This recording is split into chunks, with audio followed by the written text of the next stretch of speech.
Olá, tudo bem com você? Espero que esteja tudo bem com você.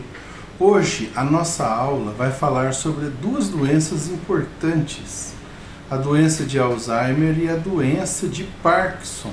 Meu nome é Júlio César e eu sou professor de Habilidades Clínicas 5 do Centro Universitário Alfredo Nasser. Vamos lá? Então, quais são os objetivos da nossa aula de hoje?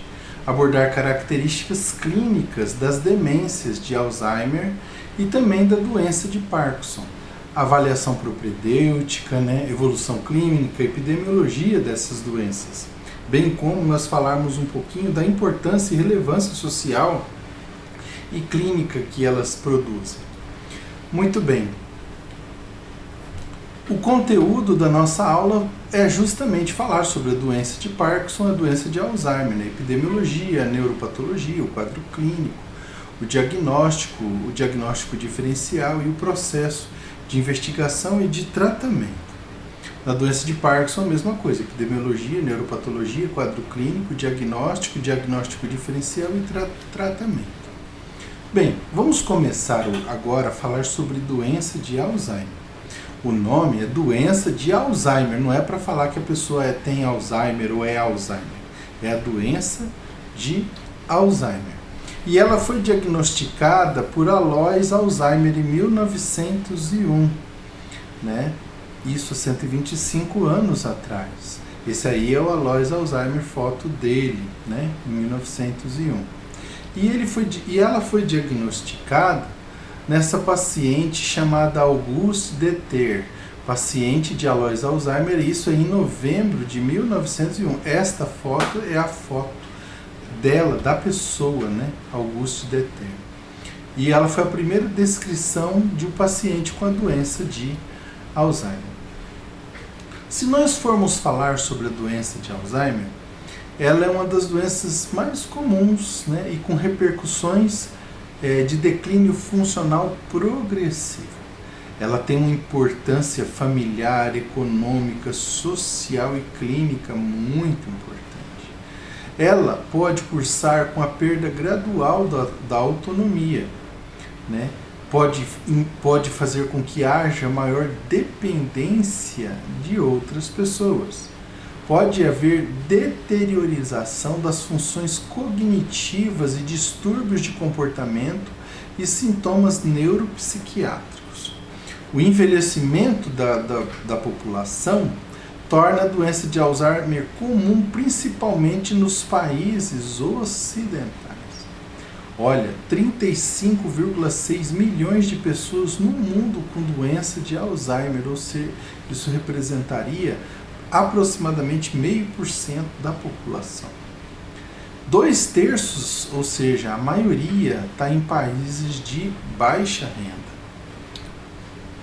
Sabe, meus amigos, a doença de Alzheimer ela é a 6ª maior causa de óbito. No Brasil, temos uma prevalência de 1,5 milhão de pessoas com doença de Alzheimer. Temos altos gastos econômicos e grande repercussão social e clínica. Importante problema de saúde pública. E nós não devemos confundir a doença de Alzheimer com os efeitos esperados da senescência. Dependendo da evolução e da longevidade, a pessoa pode apresentar graus variados de demência sem ser Alzheimer, sem estar ligado à fisiopatologia da doença de Alzheimer.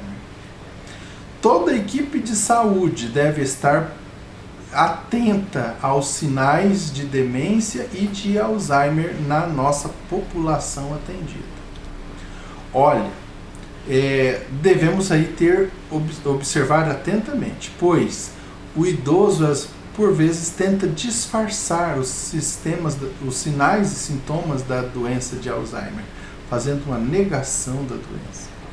Também devemos já evitar o rótulo de doença não tratável da doença de Alzheimer, porque isso solapa a esperança de tratamento clínico, solapa a família de ter um norte, né, para tratamento e para a condução de a doença, considerando-a, se for considerada intratável e incurável, a família pode desistir de ajudar o paciente. E isso nós não queremos. Muito bem. Falando sobre a doença de Alzheimer, ela tem uma prevalência que dobra a cada 5 anos a partir dos 60 anos de idade. E o Brasil, a prevalência em idosos maiores do que 65 anos é 7,6 a 7,9% da população idosa. É bastante gente. Então, se nós formos para nós falarmos da doença de Alzheimer, nós temos de considerá-la como uma etiologia multifatorial, onde fatores genéticos estão envolvidos, onde fatores ambientais estão envolvidos e complexas interações neuroquímicas, né, também poderiam estar influenciando na história natural da doença. A idade, como nós falamos, a partir da idade de 65 anos aumenta a prevalência e a incidência. Outra coisa também é a síndrome de Down. Na síndrome de Down a prevalência é maior. Quando tem história familiar positiva, o risco relativo aumenta em 3,5 vezes, né, para a doença de Alzheimer. E o gene de suscetibilidade também favorece, né, a doença de Alzheimer, que é o genótipo ApoE4. Muito bem. Disparadamente, a idade é o fator de risco mais importante. Gênero feminino também está ligado à maior prevalência da doença de Alzheimer. Fica aí aquela pergunta, será que é porque as mulheres vivem mais, uma maior sobrevida feminina?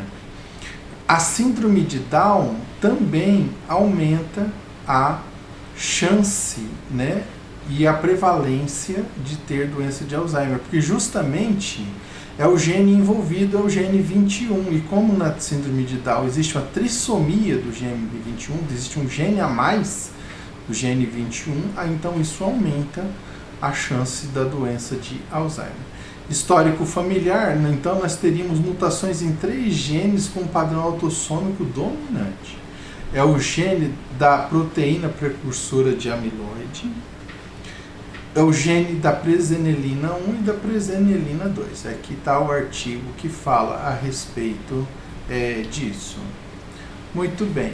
A doença de Alzheimer, se nós formos falar sobre riscos ambientais, a doença de Alzheimer está ligada a baixo nível educacional, a baixo nível socioeconômico, a hipercolesterolemia, a hipertensão, a hiperhomocisteinemia, a diabetes tipo 2, ao tabagismo, a inatividade física e cognitiva e trauma craniano.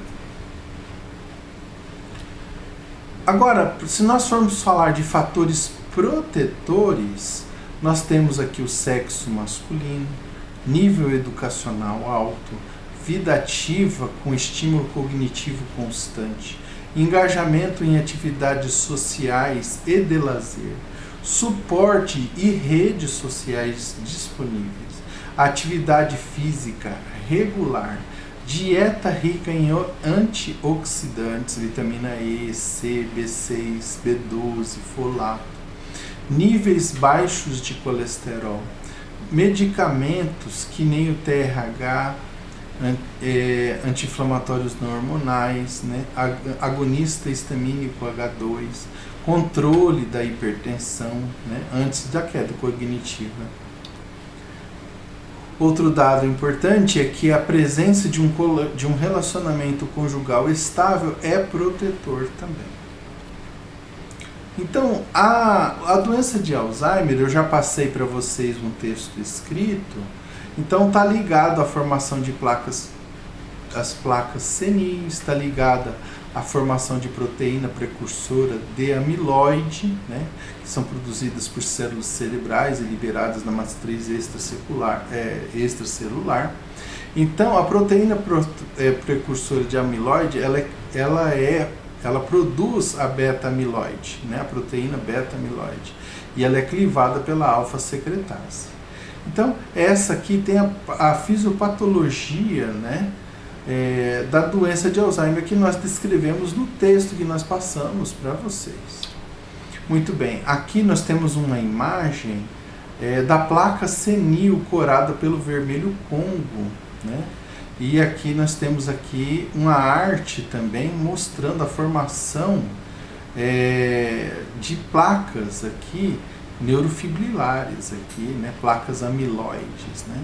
Então, os principais achados são placas senis ou neuríticas, né, e emaranhados neurofibrilares. Então, veja, o que é essa proteína tal e como ela atua? Ela é responsável pela manutenção das estruturas do neurônio.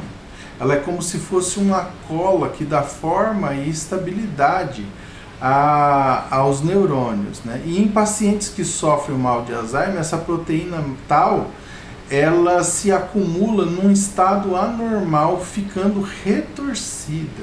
E isso compromete a estabilidade e a capacidade de ligação dos microtúbulos. Então, o citoesqueleto se degenera e forma um emaranhado na região do lobo temporal do hipocampo.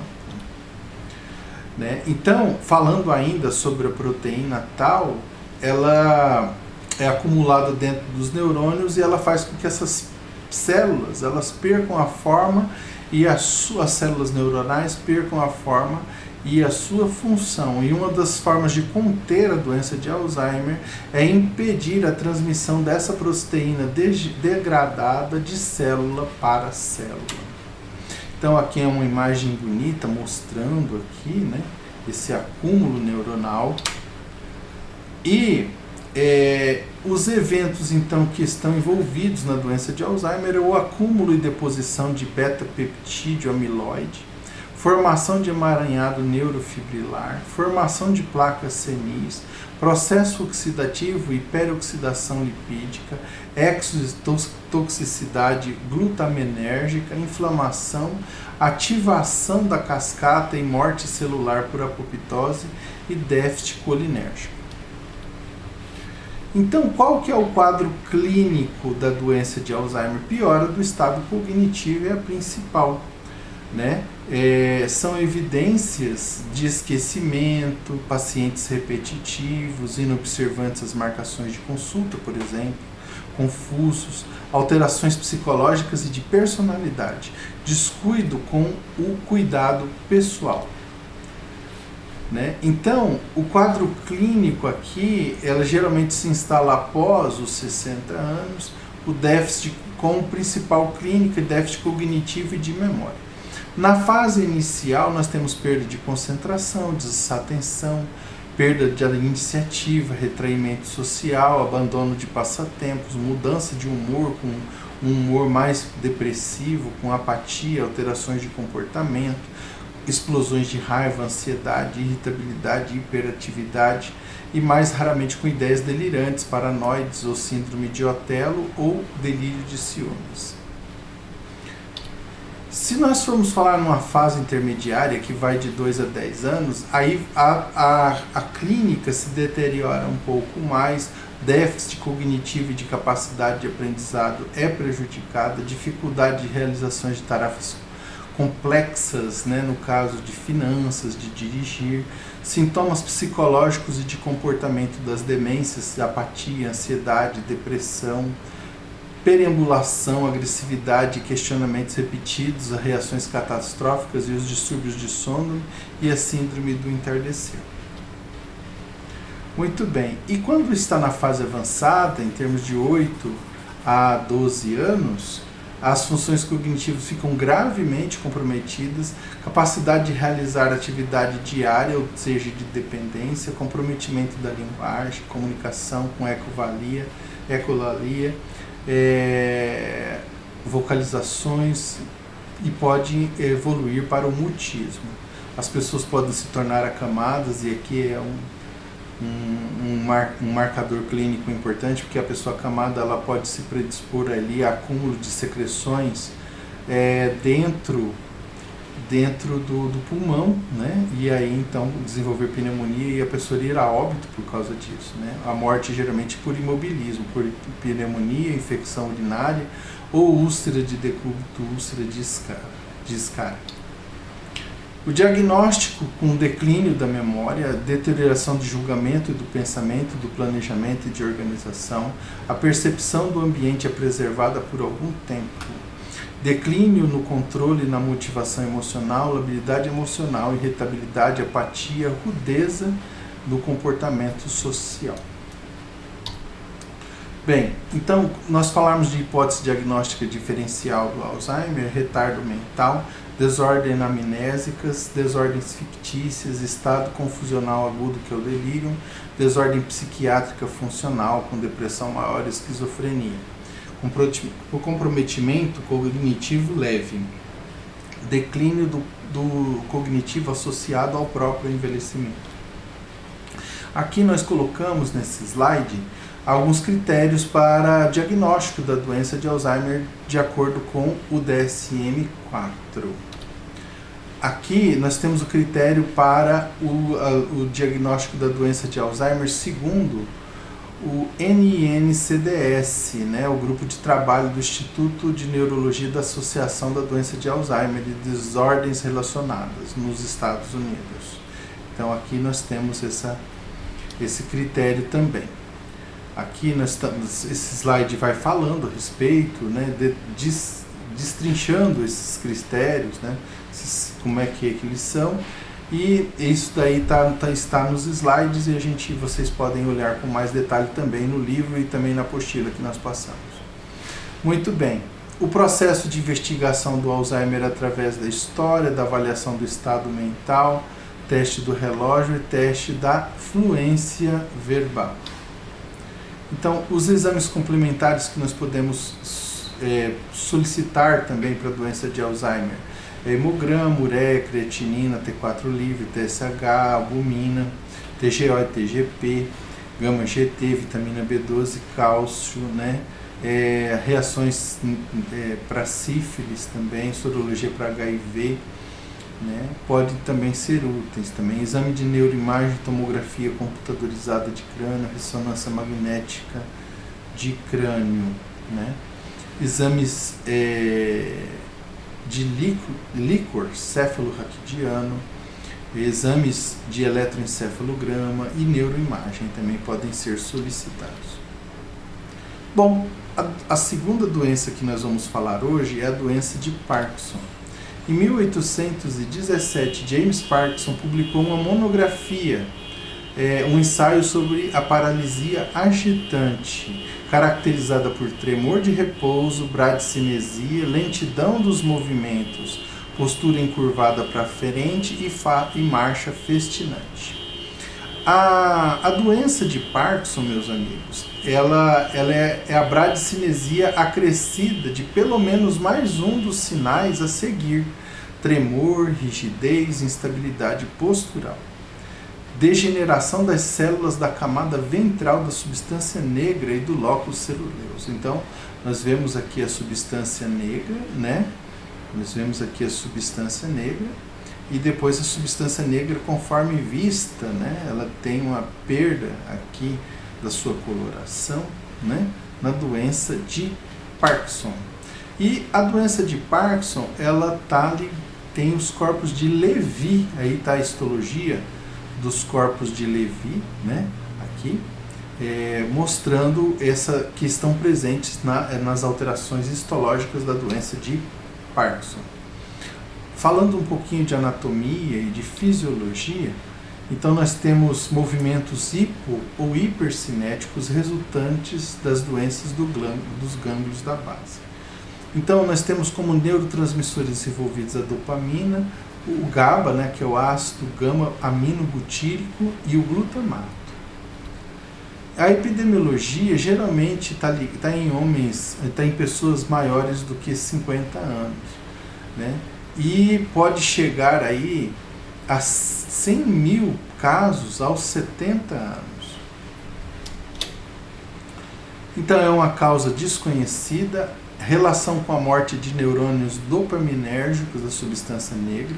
Aí estaria questionado, né, fatores genéticos, toxinas ambientais, estresse oxidativo, anormalidades mitocondriais. Então tudo isso são linhas de investigação para esta patologia. Mas como característica clínica, nós teríamos a bradicinesia, a rigidez, o tremor de repouso e a instabilidade postural. Pode estar ligados à doença de Parkinson, a depressão maior, a depressão menor, a distimia.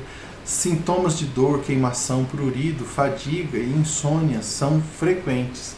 A pele fria, seborreica, constipação intestinal, continência urinária, disfunção erétil, diminuição da libido, hipotensão arterial e hipotensão ortostática também podem estar ligados à clínica da doença de Parkinson.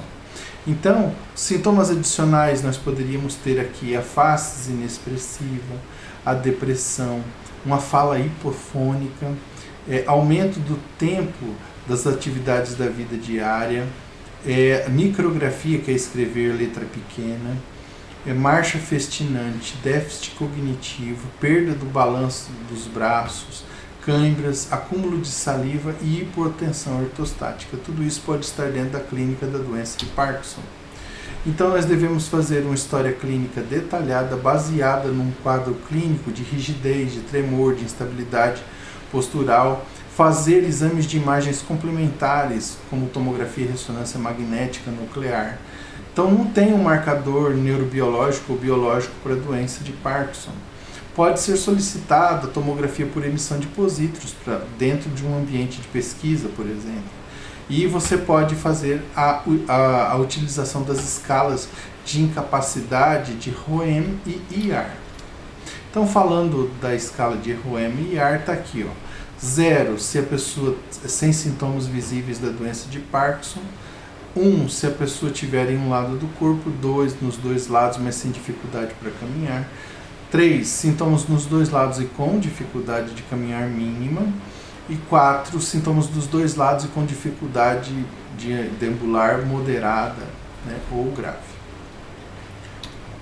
Aqui nós temos aqui uma arte mostrando que temos uma rigidez e um tremor de cabeça, a inclinação do tronco para frente com desvio de centro de gravidade, movimento de contar dinheiro com as mãos, redução da amplitude e da oscilação dos braços durante a marcha, rigidez e tremor das pernas, marcha embaralhada em pequenos passos.